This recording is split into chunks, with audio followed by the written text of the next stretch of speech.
I'd like to turn it over to Mr. Bruce Bassett for introductions. Enjoy your class. Hello, good afternoon, everyone. My name is Bruce Bassett. I am, among other things, chair of the Science, Medicine, and Technology Subcommittee of the Curriculum Committee of HASP, which means I get to have a hand in getting interesting folks to present for us. And Wally is certainly one of them. A little background. He received his PhD in chemistry from across the lake, Marquette University in Milwaukee. He spent 30 years in the chemical industry, most recently at Pfizer in Holland. He then taught at Hope and other colleges until retiring in 2016. So Wally is going to be telling us about use of ultraviolet light in our attempts to mitigate our risk for COVID-19, which seems like a pretty relevant topic to me.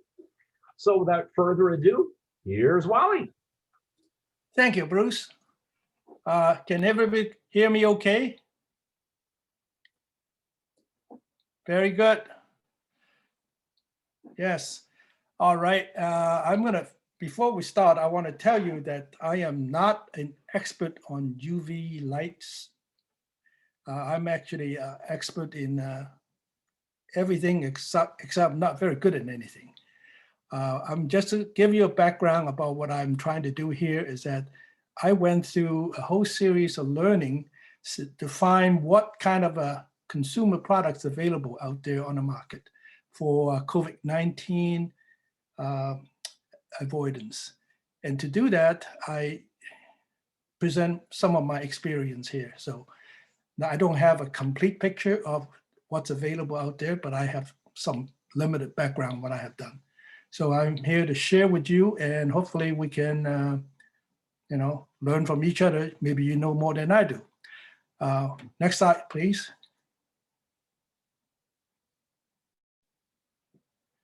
Okay, before we do that, I'm going to go break it down to sections of this discussion here.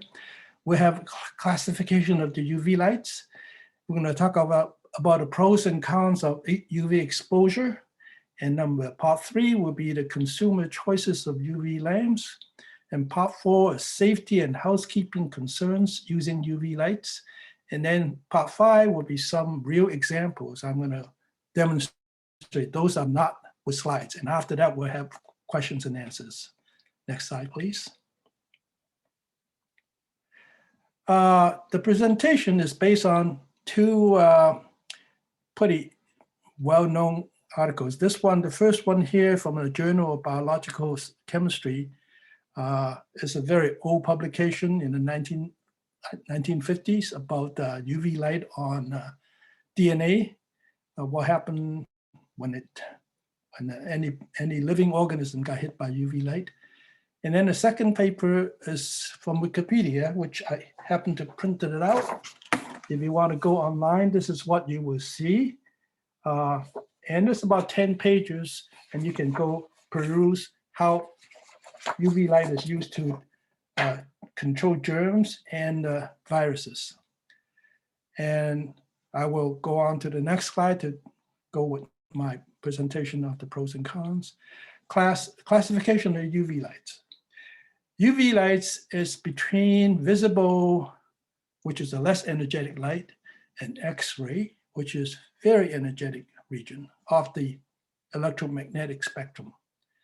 Light is visible to us, but actually this invisible ones could be harmful, and some invisible ones are very useful, like radio frequency. You get your radio signals, television signals. Visible light that we see with our eyes is limited to a very narrow range, and a little bit below the visible light is the infrared region. If you go to the next slide, we'll show you what it looked like. Here, if you look on the right side of this spectrum here, this is the light source for radio transmission and television transmission. And then down here is the visible region. And if you expand it, you see the rainbow color. This is UV light. This is a visible light. And then infrared is the heat light that's coming from the sun. And ultraviolet, also coming from the sun, is over here, is not usually visible to the human eyes. And then further down, those are much narrower wavelengths. They are more energetic, will be X-ray. And then when they get to be extremely energetic, there will be the gamma rays. And those things are very deadly. This is solar radiation, for example. Yeah, next slide, please. Now, sunlight, as it comes in from the sun, it's going to travel through space.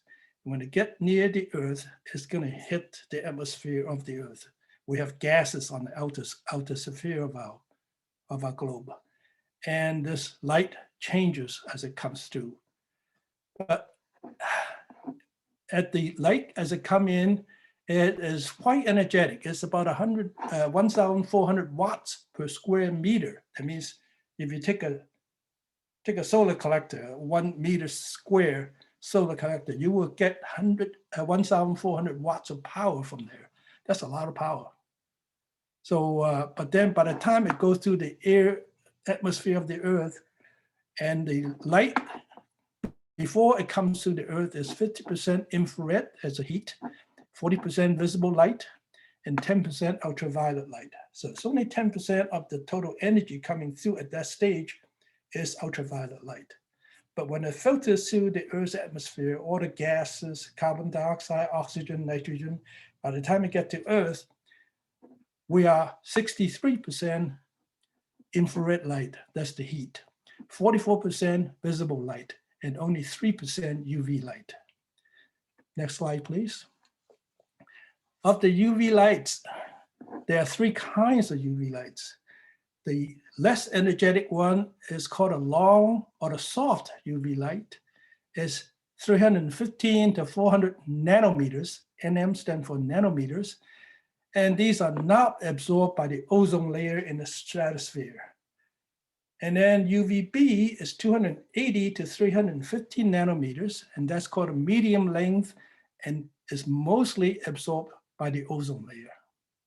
And then there's another one is called UVC, 100 to 280 nanometer. These are called a short UV light or hard UV light. These are germicidal and virucidal and completely absorbed by the ozone in the atmosphere.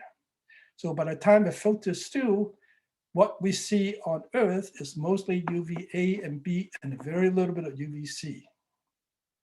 Next slide, please. And if you look at the Earth, this red line at the bottom here is called a troposphere. Well, this is the level where most airplanes cannot even reach that high.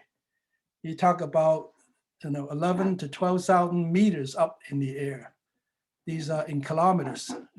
So it's about 11 kilometers up. That's almost as high as the Mount Everest, or maybe even higher than that. And then at this stage, at a 20,000 kilometer height, you can see the ozone. This is a golden line that's stretched over here. That's the ozone layer. So as the UV light comes through, the UVA will come through, most of it will come through. UVB, a little bit will come through, but most of that will be absorbed by the ozone layer. The UVC, by the time it hits the ozone layer, it got absorbed by the ozone. So it does not come through. Next slide, please. Now, common behavior of the UV lamps. The UV lamps can last a long time. What I mean a long time is that you can leave a UV light on. It will burn between 1 to 2 years before you are totally depleted its usefulness. You have to replace the lamp. UV radiation can damage your skin and your cornea. Therefore, you should not look at the light or expose yourself to the light.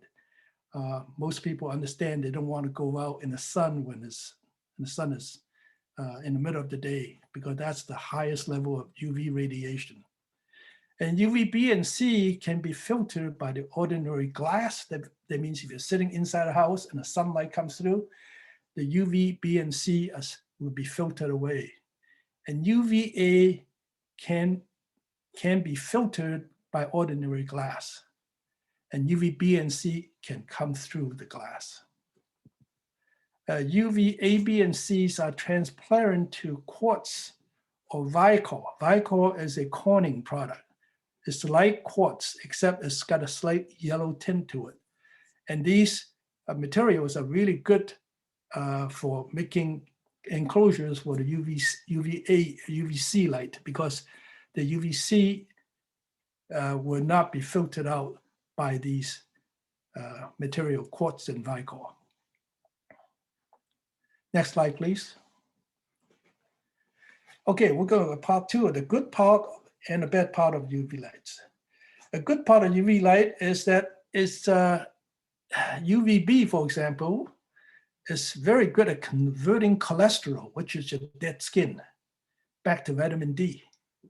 Your body reabsorbs it, and it is healthy for you because you need the vitamin D.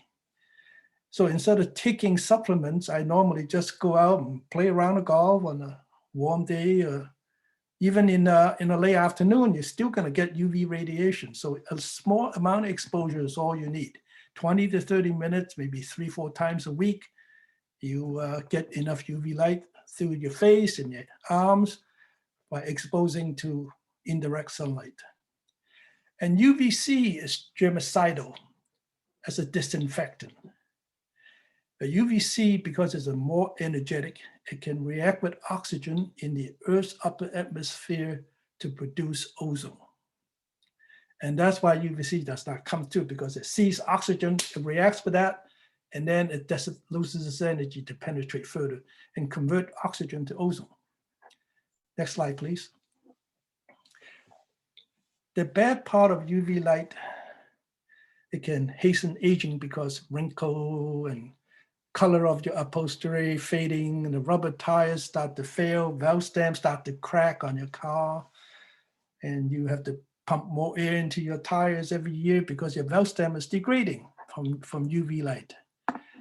And UV light, of course, I said earlier, it damages your cataract, causes cataract, damage your cornea, and causes damage to your eyes.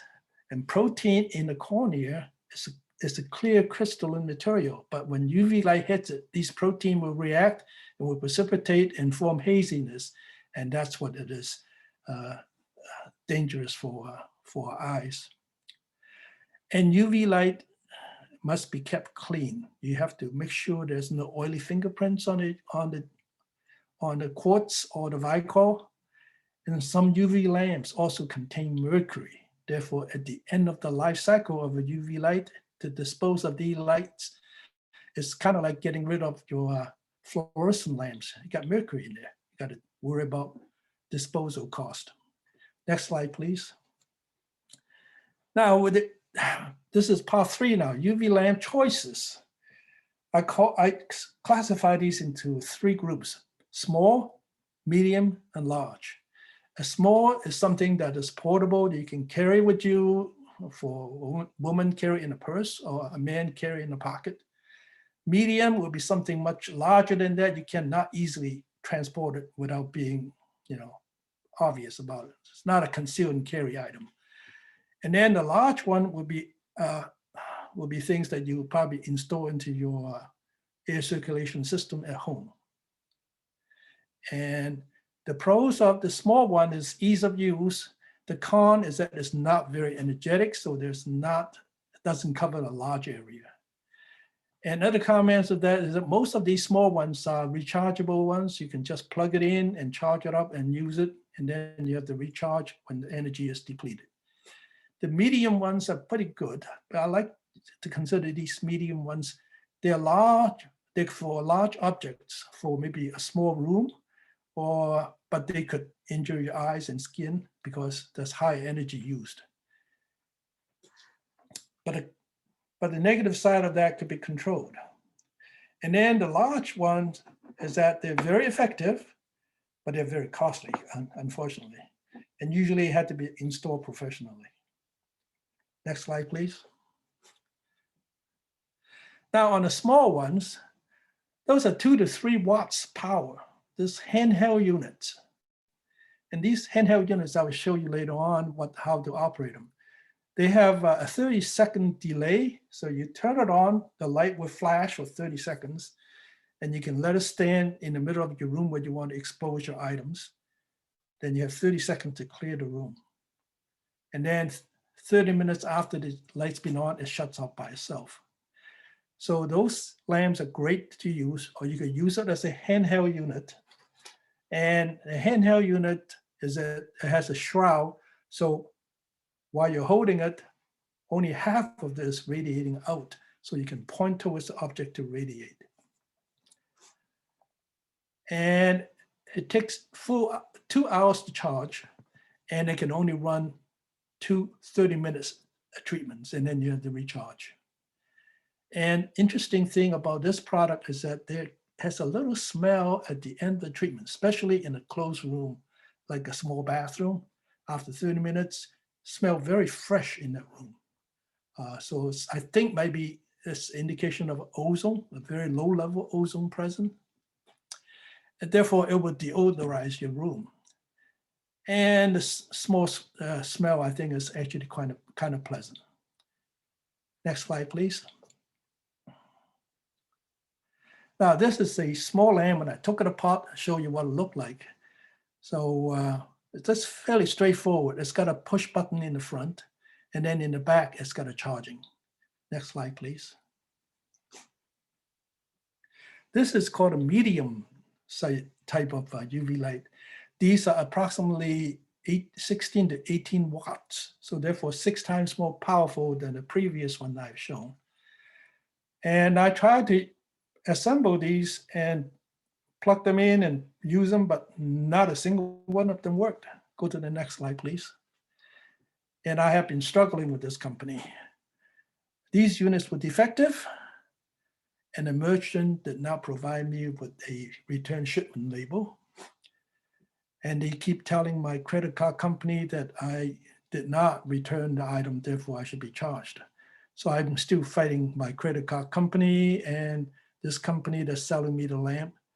And right now, all of the above are correct, and I have not been able to use this lamp. So if you see anything like that, I would not order it because what I have experienced. Next slide, please. Whole house UV lamp. This whole house UV lamp will be something that you install in your heating system or air conditioning system. And would you go to the next slide, please? I'll show you what it looked like. This is a Honeywell light. Now there are several producers of these kind of lights, but I only want to show the Honeywell one because the Honeywell one is readily, you can almost do it yourself if you are good with metal work. You just have to have the right tools to cut the hole in your plenum of your cold air return side of your heating system. And this lamp here is $600, so it's not cheap. I believe it might be higher than that now. This is a year ago was $600. And then there's installation costs. If you want a professional to do it, it might cost you several $100s. Next slide, please.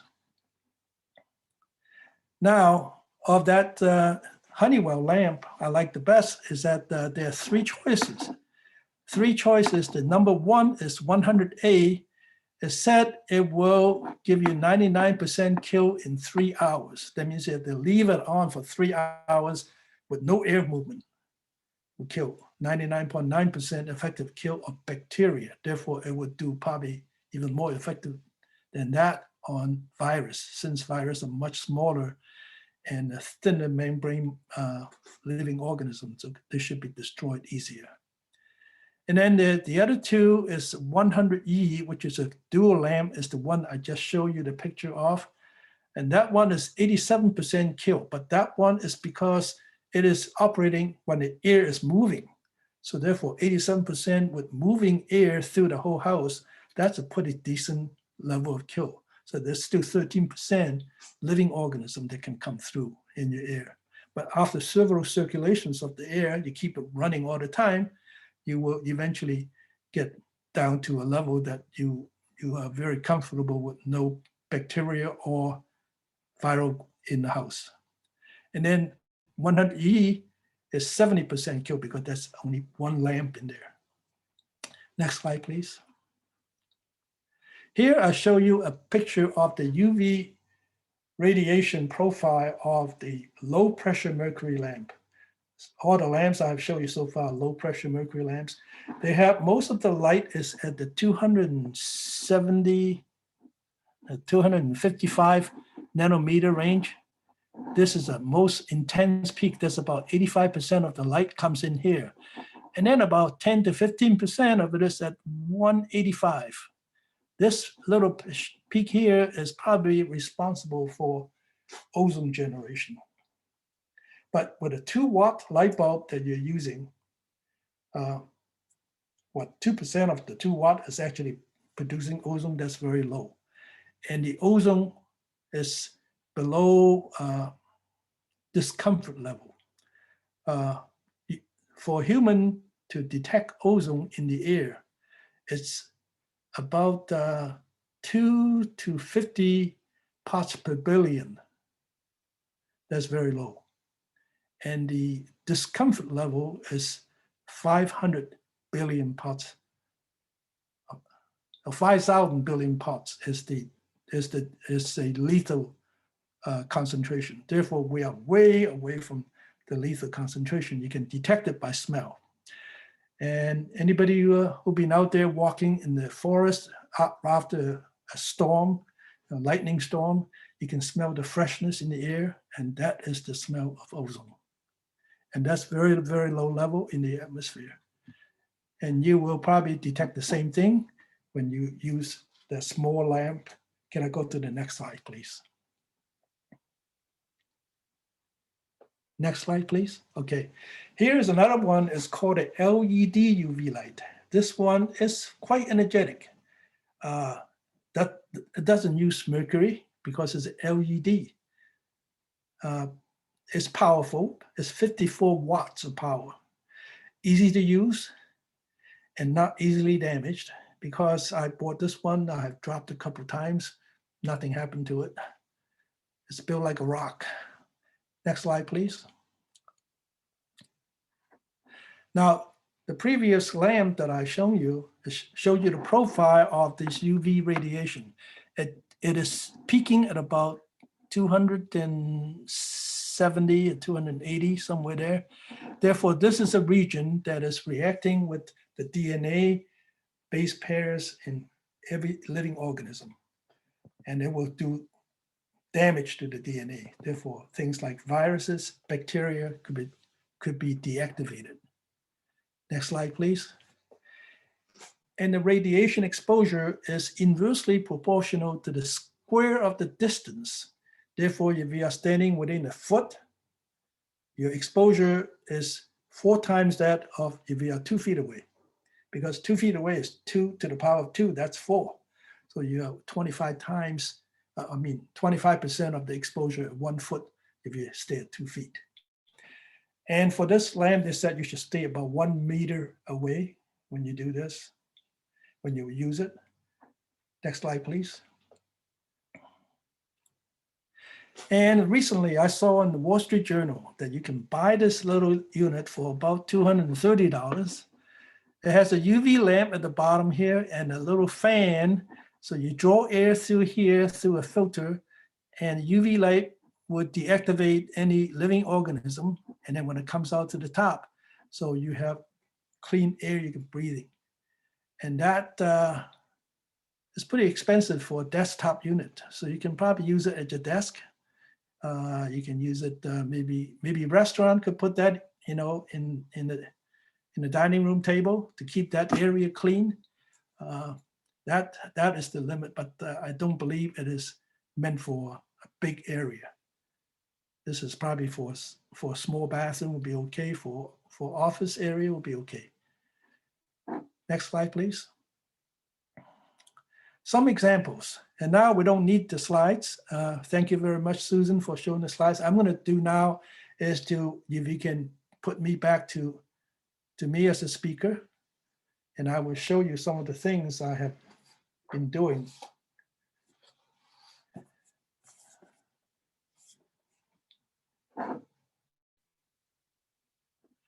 Okay, can everybody see me? Hello? Yeah, we can Wally, see I you. stopped the share. Can anybody raise their hand? Maybe Bruce, can you raise your hand and say that you can see Wally? Okay, everybody, you can Yes. put it on Yes, speaker. yes, yes, Everybody yes. can see me? Okay, good, good. Yeah. Awesome. All right, then I can show you the small unit that I bought. This is the small unit I bought. And you open it up. It's nicely packaged. It has the user's instructions, fairly basic stuff, nothing fancy in there. And then it's got a lamp shaped like this. And inside the box, there is a USB charging cable. So on the back of this, is you can plug in your charging cable, and then you can charge it up for up to about 2 hours, and then it will come on. I'm going to show you how this thing works by pointing towards you, but there is no radiation coming through the camera to you. Okay, you guys are safe.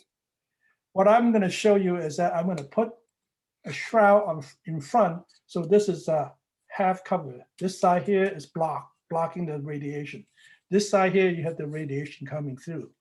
So I am going to be holding it like this, and I'm going to start by pushing this button. Hold it for about 5 seconds. You can see it flashing. Start flashing, takes about 30 seconds. And I'm pointing away from me, so you'll see it's coming on.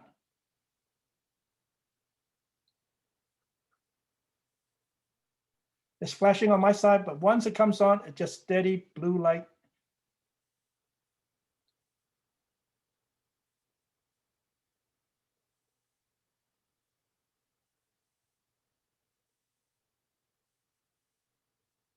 See that? The blue light is on, and as long as I don't look at it, I'm okay. Because in the back here, the light is steady. That means it is running, doing the job. And you can have your cell phone, you can do that, scan it to protect your cell phone. And I like this is because it's more portable. You can carry anywhere you want. It's fairly small. And that little cable, that's all you need to get ready for recharging. So when you don't want to use it, you push the button, it goes off.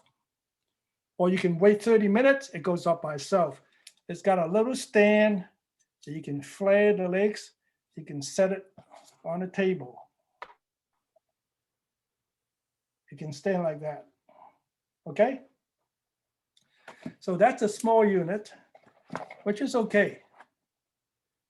The medium-sized unit, I can't even talk about it because it didn't work for me. And I want to show you the next one would be the Honeywell unit. I went and searched and found the Honeywell unit. There are 3 different kinds. This one, and this one. The only good one, I think, is this one because it's got 2 lamps. The 2 lamps will give you about 36 watts of power. And these smaller ones don't have enough power. One runs on continuous. That means you have to replace a lamp about every 14 months or so. The other one is based on detection of air movement. If the fan comes on, that means if your heat or your air conditioning is on, then the light will come on. And this one here works the same way, except it's double the power. So therefore, this one is a little bit better. That is the $600 item. And in the back of it, it gives you a picture of the opening. You need to cut the hole. This is the template you have to put on your plenum by the cold air return, and you have to cut 1 hole and 2 holes for the 2 lamps. And this thing here is slightly exposed so that the sensor senses the air movement to trigger the unit to come on and off. So you have to have a way to do that stuff. If you're handy enough, you can do it yourself, or you could hire somebody to install inside your plenum of your cold air return. If you have a upright furnace, or if you have a sideways furnace, you can put it in the cold air return. Okay, and then the last one that I want to show you, I am gonna move my lamp over here.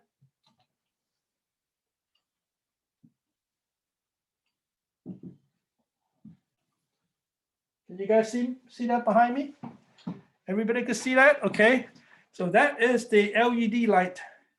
I'm mounted on a ordinary lamppost. And because it is pretty powerful, 54 watts of power, I better protect myself from the radiation. I can protect my eyes by wearing a polycarbonate safety glasses. Polycarbonate has got benzene rings in the polycarbonate, therefore it will protect my eyes because it has absorption of 254 nanometer. Or I could use a pair of sunglasses, because that also will protect your light even better. And because it might radiate me on my back here, so I'm gonna put this on. Now, can you see me now? Okay.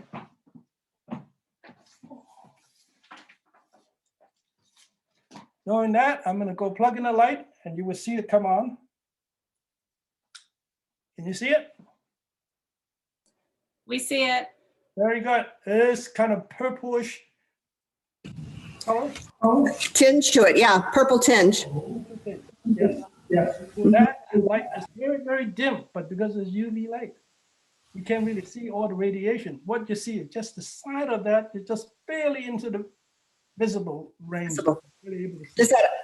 Does that operate like a black light does, as far as lighting things up? The black light, That's a different, black light probably is UVA and B range. okay. Not because you want C. Mhm. Interesting.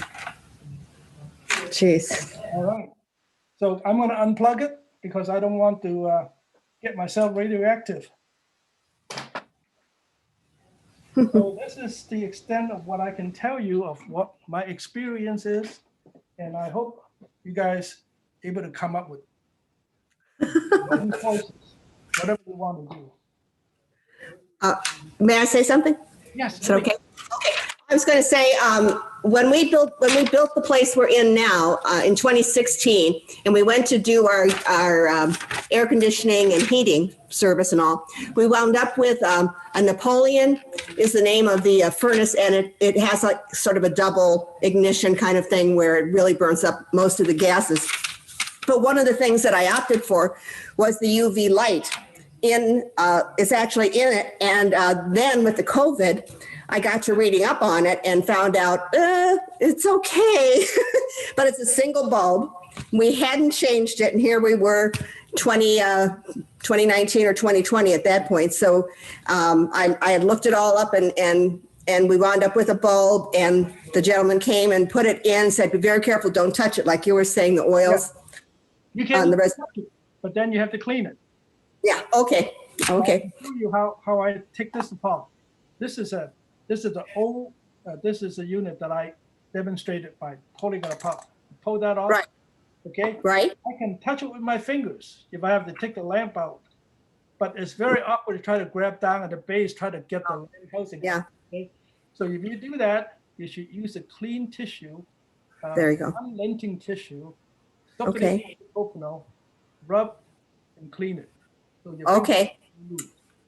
I'll be darned. And I think the fellow who was here actually used some sort of gloves. I don't think they were cotton, but you can use gloves. Yes. Yeah, he did that. So, but very interesting. And I too had done a little bit of that research and wondered about what you came up with. And indeed, your Honeywell with the two lights and the sensor. We don't have the sensor. Yeah, we have a motion sensor. The reason, because your furnace is on maybe 8 hours out of a 24-hour day. Mm-hmm. So if it comes on only during the motor running, your lamp is going to run 3 times longer. Instead Yeah. of 1 year, it'll be 3 years later when you replace. Right. It's a shame you can't tell when they need it. I mean, they don't just go out. The Honeywell has a glow bar that tells you are down to 5% of useful life, and you should order them. Great. That's very good. Okay. Good to know. Get the Honeywell, which I think there are 2 or 3 other ones, but I think those things require special wiring through the inside. And I look at that and say, I'm no electrician. I'm not going to be able to do that. But the Honeywell is a plug-in. You have a duplex plug. Yeah. You plug it right into the 110 line. Right. Right. Ours is a Phillips bulb that plugs into the unit they have installed. It also make UV lights, right? But Yeah. Honeywell's UV light is very similar to this kind of light, but much longer, Okay. 7 inches long. Okay. Yeah, I'm looking at And on here as the well. other thing I do is that because I don't know I'm going to live to be using this lamp for 8,000 hours. Yeah. What I did is I put tape on here and I scored it. Every single mark is 1 charge. Therefore, Right. that's approximately one hour of use. Right. 3 minutes second. So I have a total of 13. So I have 13 hours of live use of the Wow. 8,000 hours.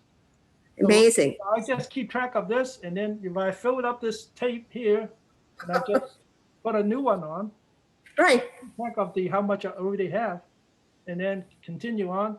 Maybe And how many? I will need to replace it. How many charges is that worth? Did they say? It's The light. it's good for about 8 to 9,000 hours. Oh, okay. Good to know.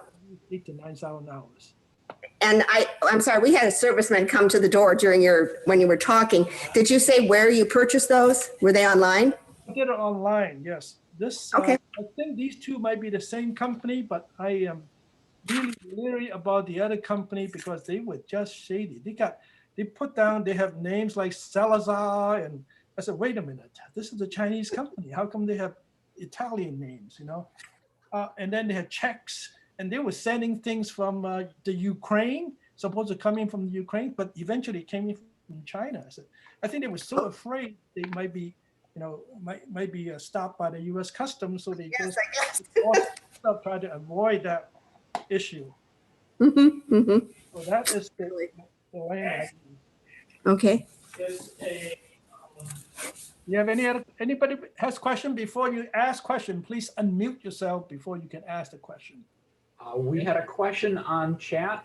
How long do you leave the pole light on to sanitize a room? Okay.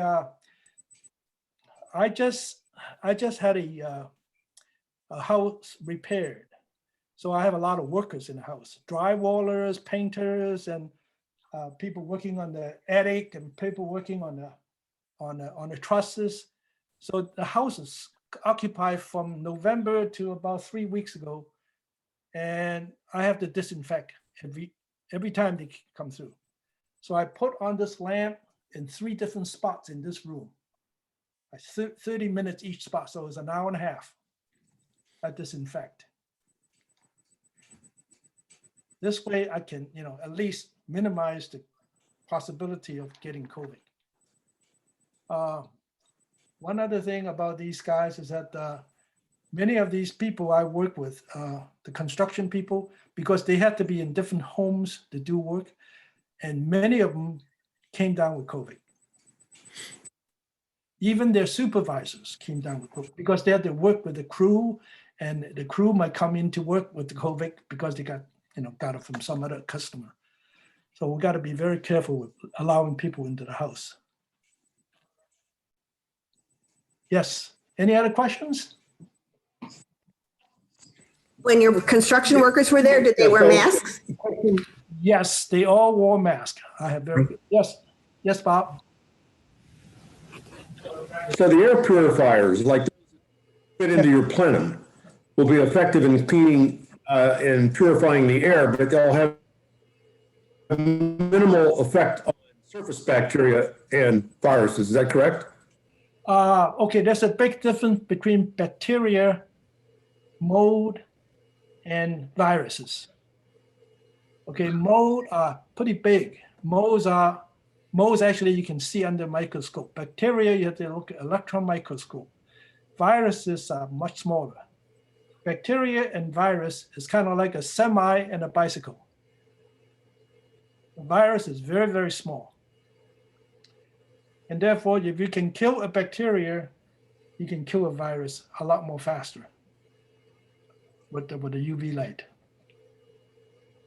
As if I may just say, as part of my the system that we wound up with, there's also a filter, and the idea is, you know, the light kills the virus, and then particles, other particles, as well as the cadavers of the viri, are caught in the filter. That's right, yeah. But again, my question was, if you're purifying the air, you're not necessarily purifying surfaces within the rooms, is that correct? That's correct. You purifying the air is just so the air circulation has reduced bio load. The bacteria and the virus load was reduced because of the germicidal effect of the UV light. It doesn't kill them all, but it would reduce it down.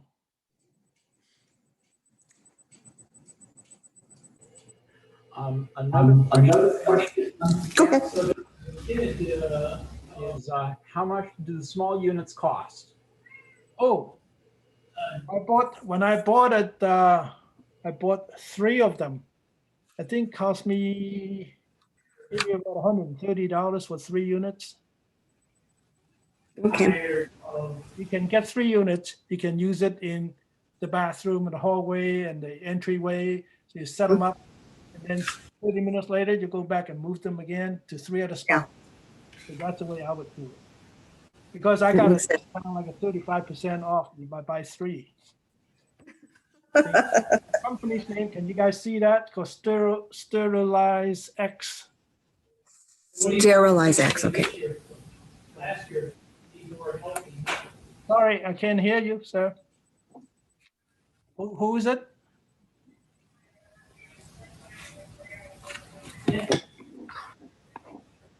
Thank you. Let me see if I can see who that is. Someone was just speaking and we couldn't quite hear you. If you speak up again, I'll be able to maybe help you out. I have a question. I bought something about the size of the small unit, and it closes down and you can put a phone in it. How do I find out how powerful it is? I look and thank you. That's a good question, Glenn. Because I looked into that as well.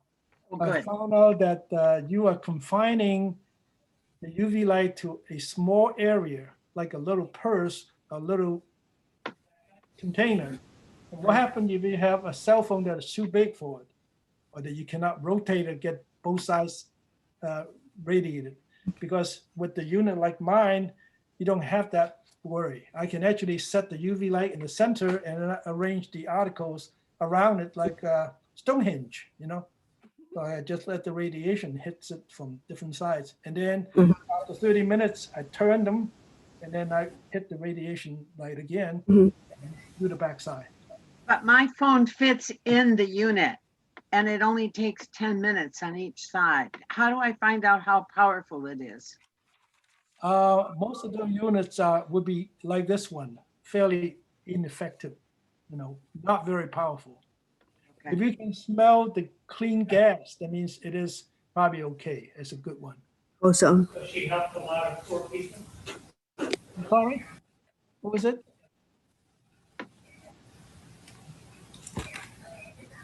Okay, bye.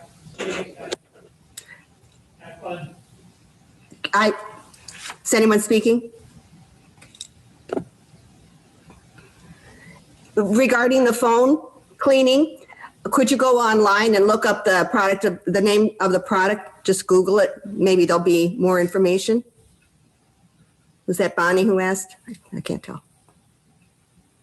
I'm not sure who was asking. Okay, but that's what I try to do. I think I saw Glenda. Glenda, was that you that asked that question? I saw the name Glenda. If you're having trouble being heard, you can also send your question in chat and I will read it. In the meantime, Wally, do you know if there are any controlled studies looking at health outcomes from the CDC or some other such outfit? On UV light, Yeah. the UV light work was done in the 1890s. People already knew at that time that it was germicidal. So the hospital rooms were already started to use it, during the First World War. Okay. So that study, I think, had to be done a long time ago, at least for bacteria. I'm not sure about viral determination study, but I have a feeling viral be more vulnerable to UV destruction. So Wally, I have a question. Yes, go ahead. I'll start since I started. Naturally, all of us want to kill any COVID viruses that we have, but let's assume that COVID was not in the picture. This is an interesting concept in juxtaposition to a recent HASS class called the hygiene hypothesis that talked about our immune systems needing to have some bacteria, some viruses to fight against to strengthen our immune system. And a matter of fact, if we slather ourselves and our kids with antibacterial stuff, we're going to actually lower our immune system eventually over time. So I wonder if this is the same thing, that if you, you use this product, maybe you're compromising your immune system a bit, although no one would argue about killing COVID. Very good. I love that. I love that challenging question about immunity, because really, you're right that we need to expose ourselves to germs as a little kid, so we develop good immunity. I grew up, skinned my knees and falling off a bike and broke my arm and all these crazy stuff, and I survived. But today, kids couldn't even eat peanut butter because they're allergic to peanut butter. There's something wrong with that. So there you go. Wally, I was thinking that what we might hear in the near future would be coming from the ophthalmologist talking about folks using these lights and not being as careful as obviously we need to be, and what sort of, degeneration or more the cataracts, that sort of thing might be occurring for folks. Cancer is more dangerous than cataract. At least you can have surgery to do the repair. Most people in the 65 and older been through this procedure. It's fairly painless procedure for cataract surgery. I think if you have skin cancer, that's more troublesome. Okay. Someone asked in the chat, how much do the small units cost? And Peggy answered that she just ordered a small UV light from Amazon for $39.99. Okay, that's good. You should order 2 or 3. When you get a discount, then you should, then you have more than one around, because like I ordered 3. One of my kids decided it was a good idea, so I gave him 1. So I still have 2. Good idea. $39. That's good. That's about right. But it was $0 for your kid. He got a better deal. Yeah, he's got a better deal. Yeah, that was genetics. So Wally, you talked about Yes, the virus being such a small object, if you will. They talk about HEPA filters. Are HEPA filters, and I don't know if there's ratings for HEPA filters, but yeah. So anyhow, the point is do they capture small enough particles to capture a virus?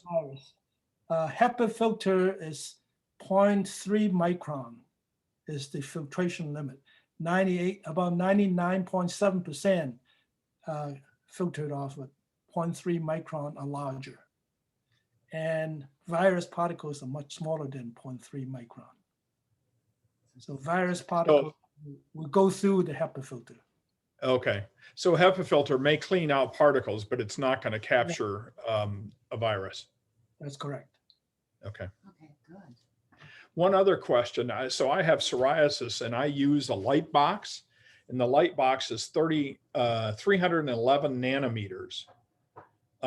It's a very limited range. Yeah, that's a UVA region.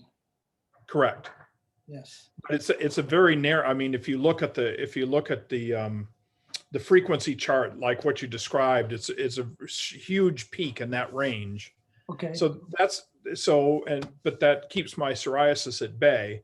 Does that provide any protection? I'm sorry, at the end, it fell apart, David. Would you repeat the last few words? Yeah, so it treats my psoriasis. Does it provide any other protection from like what you're describing? Or is it too narrow? It is not germicidal or virucidal. But Okay. it is good to converting your cholesterol from your shedding skin particles back into vitamin D. You know that Okay.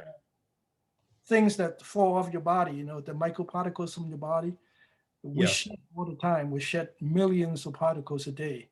And most of that is cholesterol. Interesting. And the cholesterol will convert back to vitamin D by UVA or UVB. Either one of these would do. Okay. So I use it in the winter when around here you don't get much sunlight. In the summertime, because you're out and have shorts and whatnot, it's not a problem, but I use it in the winter. yes, you're doing the right thing. It works. Yeah, it is good for you, and you don't have to take vitamin C that way, vitamin D that way. Correct. Yeah. Thanks. Good question, Dave. Do we have more? Okay, I see. Yeah, $39.99. Somebody ordered a UV light. Good, thank you. That. I got some very nice interaction here. I appreciate all of this, and now there's only 1:55. We got a lot of time in case anybody wanted to ask me things. I don't know all the answers, but heck, I can wing it. Well, Wally, it was a very interesting presentation and obviously very important right now in today's climate with COVID. If anybody has any more questions, please unmute themselves. Otherwise, we will say that teacher has let us out early this afternoon to go play in the snow. Go play in the snow. There you go. I just wanted to add that there was a period of time where we were all looking for the happy lights, which is just what I think David was talking about, that during the winter months when we don't get that UVA, I guess, for the vitamin D, from what you're saying, makes sense, that we now can go straight to our happy lights on our desks, I guess. Exactly. Mhm. Very good, Ellie. This is Peggy Purdy. I just wanted to comment that I've been pondering this idea of how might this work in a classroom setting. Mhm. I wonder if anybody's considered that. I am not sure. You mean when the students are present or when the people in the building? No, I was thinking of just prior to students arriving, making sure the classroom is clean. When students say leave for recess or something, using the light again.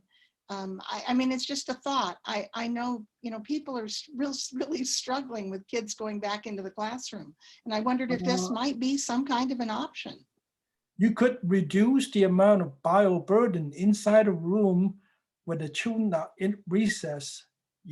There are units, they're actually movable units. There's a company, I do not remember the name of the company, from Grand Rapids. They make these robotic devices that's on a cot, just UV lights on. So you just empty the room, turn it on, and that thing will travel down the aisle and flash UV lights every now and then throughout the whole room and disinfect the room. So 20 minutes later, the room is clean enough for the kids to get back in. And this is Ellie again. I had read an article about in an airplane, for instance, using this. Also when they have no one on board would be another thing they looked at anyway. Some airlines did. Another thing about airline is they can actually draw the air in when they're flying up at 40,000 feet. They can draw air in, which has got ozone in there. Just circulate a small amount of that through the cabin. Disinfect. That would be the best thing to do it, because the danger level is much higher than a noticeable odor level. You're muted. Sorry. Ellie, you need to unmute yourself. I have a comment. Sorry, I'm just listening. Go ahead. William Van Dyke says, do ordinary light bulbs or LED bulbs produce any UV rays? LED lights that replaces incandescent lamp are just visible light. This LED light that I have behind me, it is a UVA light, a UVC light. So therefore, it is a different type of technology than the ordinary household LED light.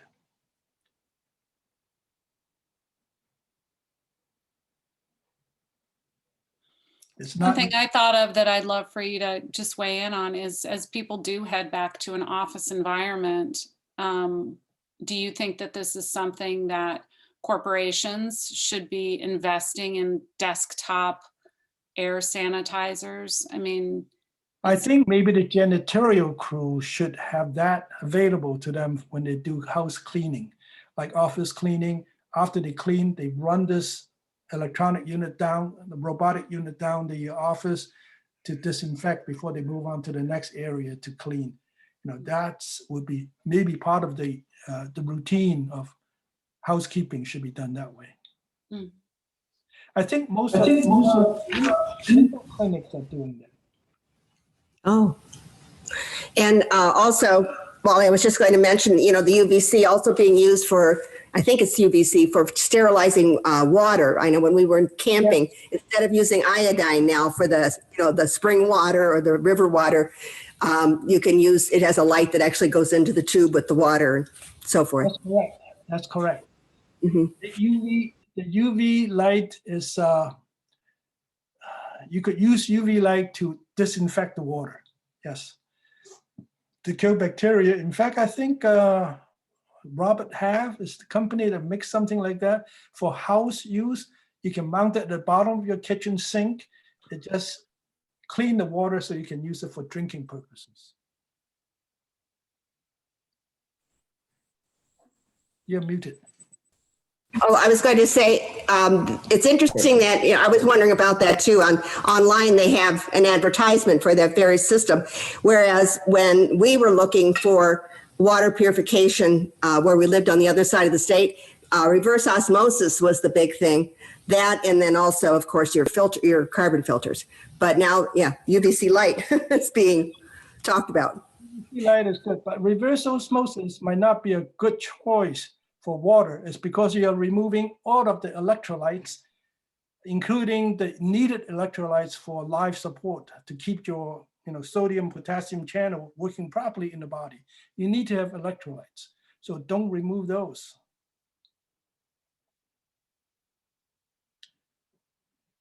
I have a question. Apparently, the UV light, that part of the spectrum, which is effective in killing viruses, doesn't bounce very well, and it is readily absorbed by most surfaces. Is that correct?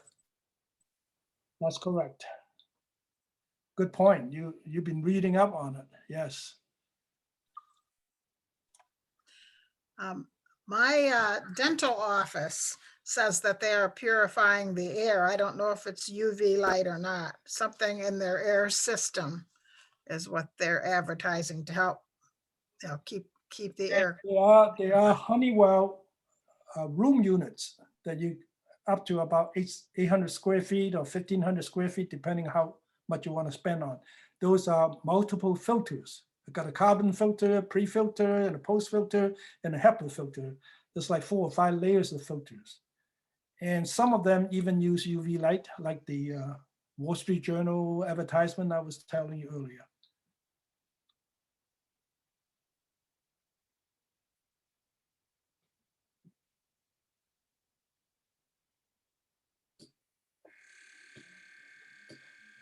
I don't see anything else in the chat. What do you think? Anybody else with any Have questions? anything? I just think, wouldn't it have been great if back in 2019, we had thought about investing in this thing called Zoom and also UVC lights? We'd be doing very well. And hand sanitizer. Yes, I think we should invest into distilling alcohol. Wayne Pinnanen, and if somebody walks into the room and sneezes, how long does that stuff stay in the air before it lands on a desk, and then does it die? I don't know. I think one of the problem there is that in the human bodily fluid, when it's aspirated like that's out, it's going to be, first of all, you have this liquid droplets. Besides, you have living organisms like bacteria, good as well as bad. You have viruses, most of them are bad. They're going to be all over the place. And the viruses, because they're being so small, they're so easily scattered, they could travel maybe, 10, 15 feet away from you, from a real sneeze or real cough, a big one. So, and I also heard that depending on the surface when it lands, if it is on a table surface, like a painted, table or a metal surface, they could last 2 to 9 days, depending on the 2 or 3 studies I've seen. So therefore, it could be a long time before you actually deactivate it naturally. So intervention is probably a good way to control that rather than wait for it to. Although it was interesting, they stopped suggesting that you wipe down all your groceries and things when you brought them in. Remember at the beginning? I know we were, leaving them outside. We were, a little bit of bleach on a wet cloth over everything. And then that kind of subsided. At least that's what I heard. Anybody else? Well, I still wash my fruits. When I buy fresh fruits, because you never know who have been touching it. It's in public display. So when I get home, I put it in a tub and I either use soapy water or, depending on the fruit, of course. If it is oranges and apples, I, wash it and then dry it and then let it air out. Good question. We have a lot of questions there, Susan. I know, a lot of engagement. Yeah, that's It's good. a hot topic. So far, I've not been able to answer a couple of the questions. I think I tried to Google some of it as we were talking, like how long does a sneeze last in the air, but I wasn't able to get anything quickly enough to add any value. But if anybody does have a question that I can help at least Google with, I can do that. I just liked, Wally, seeing you in your full hood and sunglasses. that looked like a Unabomber. You did, actually. That was a good look on you. Yeah, Unabomber. I'm Ted. Yeah, I wanted to be able to see her. Well, it looks like we're winding down. I'm certainly not trying to rush anybody out the door, but if there's nothing else to discuss on this topic, we'll go ahead and close the class. Thank you very much. Thank you. Thank you. Yeah, Very Wally, nice. thank you so much. Good research. Amazing. Great job, Wally, as always. Thank you, Dave. And Wally's going to be speaking on some other topics coming up. Going to be on Lou Gehrig disease and Alzheimer's and Parkinson's. Very Really? Wonderful. glad Thank to you, have Wally. Thanks, This is Wally. fun. I'm going to go ahead and close the class. Have a nice afternoon and stay safe in the snow. Susan. Bye. Wash your hands. Just kidding. Thank you. It was run smoothly. Thank you very much. Yeah. Hey, Wally, that worked out well. Bye, Dawn. Goodbye. Thank you very much, all of you. Bye-bye.